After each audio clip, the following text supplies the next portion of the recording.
नमस्कार दोस्तों, खास खबर .com में आपका स्वागत है। इस वक्त की बड़ी खबर चंडीगढ़ से सामने आ रही है। आपको बताना चाहेंगे कि चंडीगढ़ में आज हरियाणा विधानसभा के शीतकालीन सत्र की शुरुआत हो रही है और शीतकालीन सत्र की शुरुआत गवर्नर के अभिभाषण के साथ शुरू होगी और इसके बाद सदन के अंदर जो विधायक हैं वो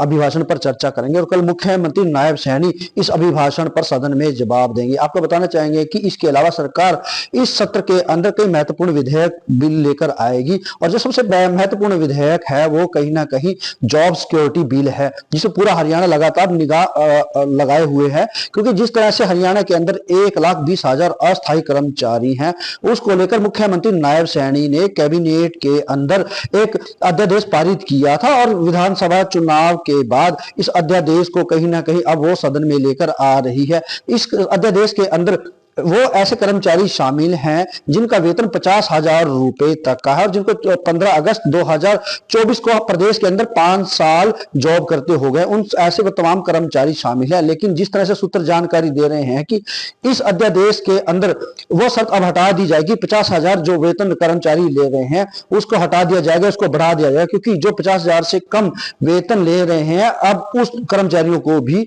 इस विधेयक के अंदर शामिल कर लिया जाएगा। इस तरह से सूत्र जानकारी दे रहे हैं। इसके अलावा सदन में आज कांग्रेस के अंदर एक बार फिर से नेता प्रतिपक्ष नहीं है और बिना नेता प्रतिपक्ष ही सदन के अंदर आज कांग्रेस प्रवेश करेगी। इसके अलावा जो इनेलो है, इनेलो ने सदन के अंदर 8 ध्यान आकर्षण प्रस्ताव रखे हुए हैं और जिस तरह से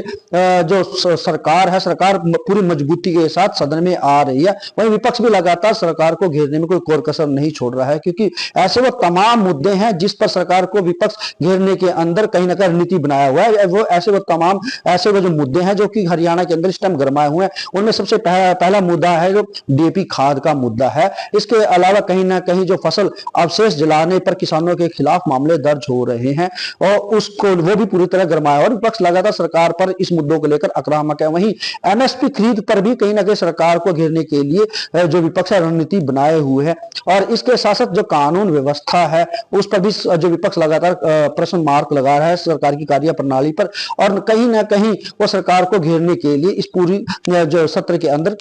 रणनीति बनाकर है। वही सरकार भी विपक्ष के तमाम जवाब देने के लिए तैयार है। उन्होंने भी एक ऐसी रणनीति बनाई हुई है। हालांकि सरकार की तरफ से ये लगातार बयान दे रही है कि जो विपक्ष है उनके पास कोई मुद्दा नहीं है, मुद्दा विहीन विपक्ष आज सदन में आ रहा है, क्योंकि जो